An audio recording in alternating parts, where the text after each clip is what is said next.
Kamusta po kayo ng Miss Kumera?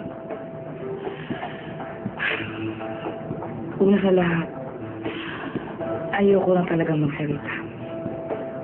Marami sa amin nagsasabi na huwag kayong magsasalita dahil makakabangga mo, media, malalaking tao.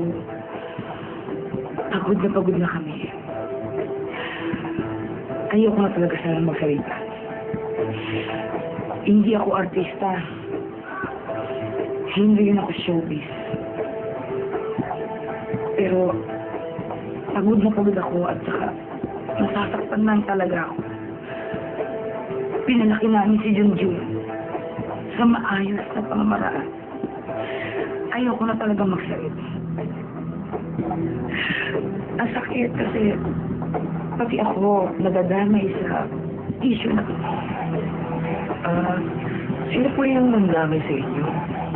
Ayoko na talaga magsalita. Pagod na kami. Ang anak ko, pinaglalaruan.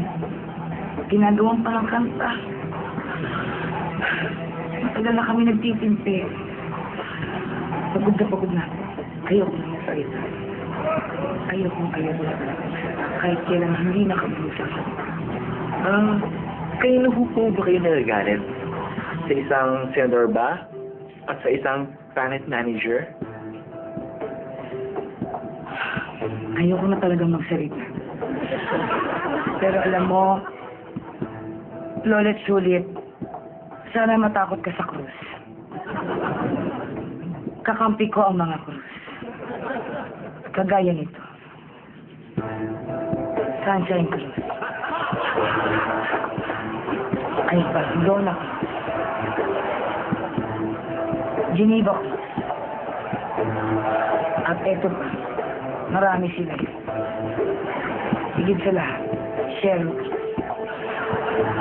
Masalamat ka. Wala pa dyan si Tomboy. Ayoko na talaga magsalita. Miss Kumera, bakit po kayo laging nakapikit? Ayoko na talaga magsalita.